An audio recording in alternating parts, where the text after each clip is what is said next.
Hi everyone! Thanks for joining me in this online symposium, and thank you to the LATL-lab at the University of Canterbury for hosting us virtually. I'm Amy Budrikis. I'm a second-year PhD candidate in linguistics at the University of Western Australia, and in my research I'm looking at how intergenerational language transmission can be supported, if desired, in communities of endangered Aboriginal Australian languages. So I'm asking adult language learners or semi-speakers of these languages about their perspectives on how they learn language, how their children learn language, and their thoughts on the idea of learning language as an adult in order to teach their children in the family.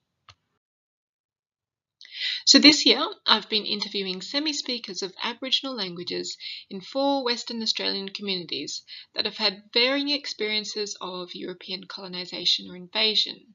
So I've been to Bunbury, Kalgoorlie, Geraldton, and way up the top end in Kununurra. I've interviewed 32 semi-speakers so far who speak a range of languages, including Noongar, Wankata, Ngaju, Wadjuri, Nanda, Mirawong, and Creole. And these speakers represent a range of different language proficiencies, from reasonably fluent second language speakers to knowing a few words, but they all identify in some way with their respective language groups, and I'm incredibly grateful to all of them for their generosity in sharing their perspectives with me. So language vitality is often measured in terms of how well the language is transmitted between contiguous generations, meaning from grandparents or elders in the first generation, to adults or parents in the second generation, to children in the third generation. If we use Joshua Fishman's Graded Intergenerational Disruption Scale, or GIDS, the languages represented in this study are generally about a stage 7, which means that most of the remaining fluent speakers are in the grandparents' generation. They're socially integrated, but beyond childbearing age. It's important to note, though, that many children will learn some language in school, and of course some parents do know some language that they report using with their children. Following Fishman's definition of language vitality, we'd say that the major goal of language revitalization for these communities is to gain a younger cohort of adults who have learnt the language as a second language and who are still sufficiently young to have children of their own, so they can implement the language as part of normal socialization. Here I'm interpreting normal socialization to mean everyday language use in the family.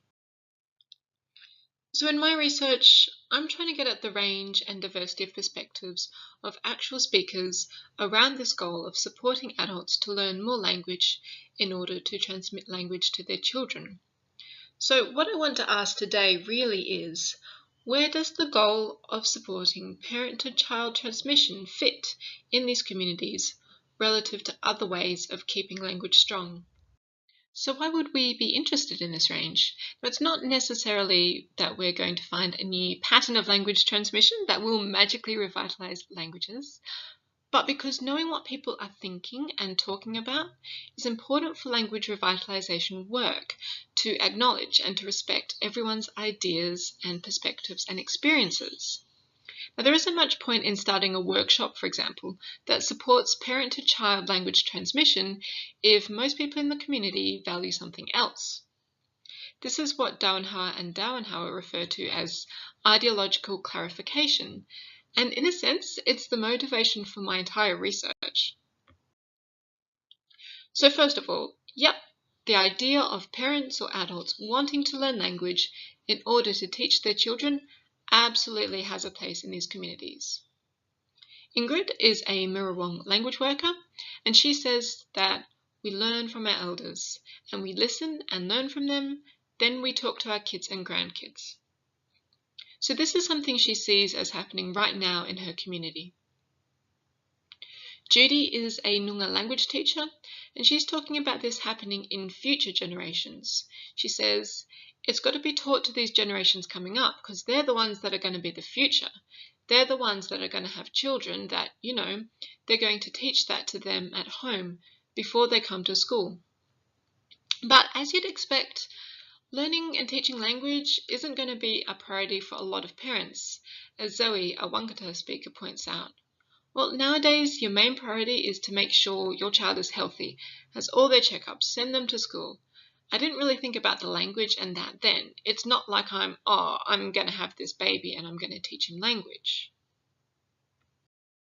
In addition to parent-to-child transmission, people also talked a lot about the place of elders and grandparents in language transmission. So this is David, a leader in the Kununurra Mirrawong community, and he explains language often in Mirrawong comes from grandparents, not from mothers and fathers. Fathers and mothers are only the people that are there to straighten things out for them. Like if kids are not learning language too much, not understanding them when they're talking, you know what? You go speak there with your granny or your ngajang or go. They'll teach you more. See, they always put everything to the people above them. They won't teach it.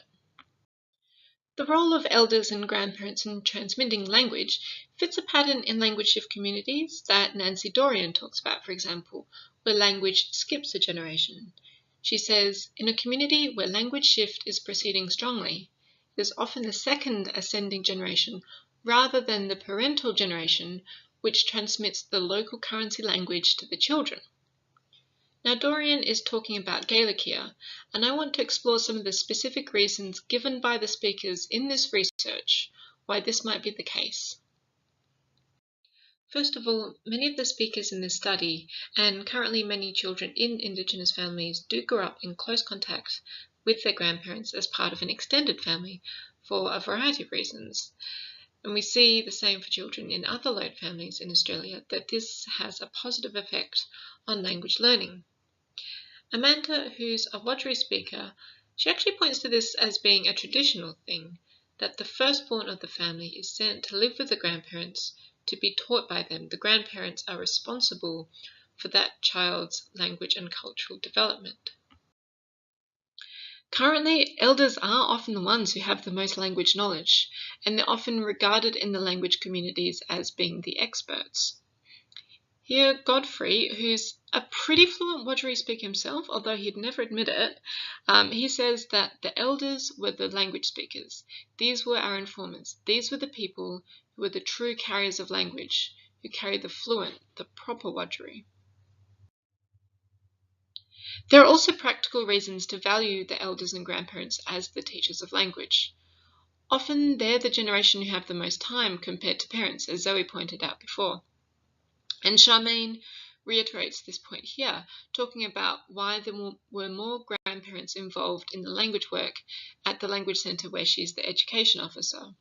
She says, the grandparents have more time on their hands. They didn't have a strict schedule. Some people spoke frankly about language just becoming more important with age. And in part that's because of having more time, but there's also a kind of reckoning, I think, of having missed out. So this is Charmaine again speaking about her cousin. She says, my cousin's a grandparent now, but he's like, oh, missed my opportunity with my own kids. I'm going to really... So even with my mother now, with her grandson, he's only 4, just turned 5. She teaches him as much language as she can because she missed out. We missed out. I think it's probably for a mix of all these reasons that Rosie, who's a language teacher in Kununurra, talked about elders as being the leaders who will carry the language on. She says, my goal is to keep going and I don't want to sit back. I want to just keep growing myself, my language. Need to keep growing. It'll be like that in the next couple of the future, probably, when my old people is gone, that I'm there, that I'll be the next language Mirrawong leader to carry it on for the next generation to come. And it's almost like elders of the future rather than the children. So grandparent-to-child language transmission is important for many people, especially as elders and their knowledge and authority are valued. But as I said at the beginning, we're also seeing a lot more children primarily learning some language at school, and that represents its own type of language transmission. And in my interviews, some people talked about schools as having an important role or main responsibility in teaching language. The number of children now learning some language in school seems to be creating a situation where the kids are in a good position to take language out of school and pass language back up to their parents or grandparents, as Charmaine is talking about here. She says, the kids are actually teaching the parents, so I would give tasks to the kids. Like when you go home, can you teach your family this word? When you go out to school, talk to your bus driver, teach him Kaya, say some language on the bus. You don't have to do it in the school. So Charmaine talks about this reverse language transmission as if it's quite positive. She says that the elders in the community were coming to her and saying, how come you're teaching our kids but we don't get to have a go? And I said, well, no one's stopping you. Oh, can we have a class? Yeah. Oh, because our grandkids are coming home talking to us and we don't know what they're saying. So a situation has been created where some of the children know more language than their grandparents. But this is providing the impetus for the grandparents to want to learn more. But Nadine offers this perspective. She's a Wurundjeri speaker in Geraldton. She says, I feel a bit sad for my age group because it's sort of skipping and it's going back to the kids in school. So just imagine if a kid come home and started talking in language to you and it's your language. You'd be pretty embarrassed. And I'd love to hear more examples from other minority language communities of children transmitting language to their parents and grandparents. So here we clearly have two attitudes towards this as a method of language transmission and revival, where Charmaine is encouraging her students to do it, but Nadine is pointing out that it can cause embarrassment as well.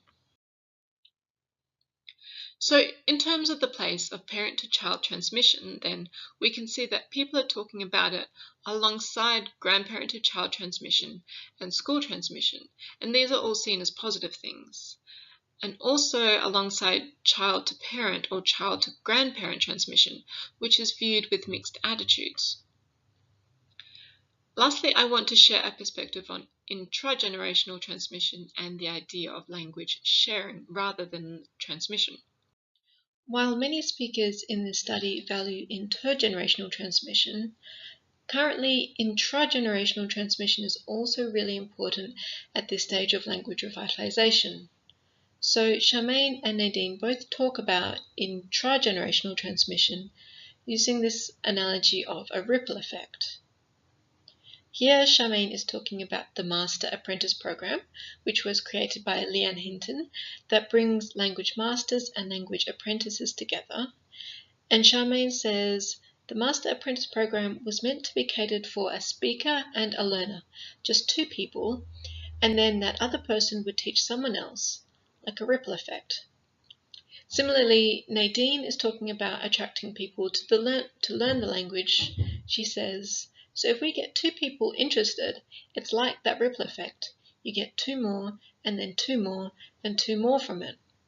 And I love that they both use the analogy of language rippling through the community as a sort of horizontal rather than vertical way of keeping language strong. Finally, when talking about intergenerational and intragenerational models of language transmission, most speakers didn't use the word transmit or transmission because they're quite technical words for this context. But in places where we might have expected the word teach, some speakers talked about sharing language instead. For example, Paige says, a lot of the elders are passing the language down and obviously they're not going to be around to share the Noongar language. So it depends on the younger generation now. Now, I'm not sure of the full import of this yet, but I suspect in part the word sharing speaks to the value of language as a cultural asset, not just an object in a teacher-student transaction. But I'm also highlighting this as important because, again, in the interests of ideological clarification, it's good to know the language people use when they're talking about language transmission, as a way of staying culturally relevant and accessible. So what's the significance of all this? Again, as I said, the importance in being aware of all these different ways that language can be transmitted or spread or shared is not that these are new types of transmission. The importance is in recognizing what models people are talking about and valuing and the way they're talking about them, so that we can recognize that in these communities, people are interested in a range of ways of transmitting language that value elders, that value networking, and that value sharing, in order to support community-led ways of keeping language strong. I'd love to hear your feedback and comments either via the options provided in this symposium, or you can email me, amy.budrikis@research.uwa.edu.au, and thank you for listening.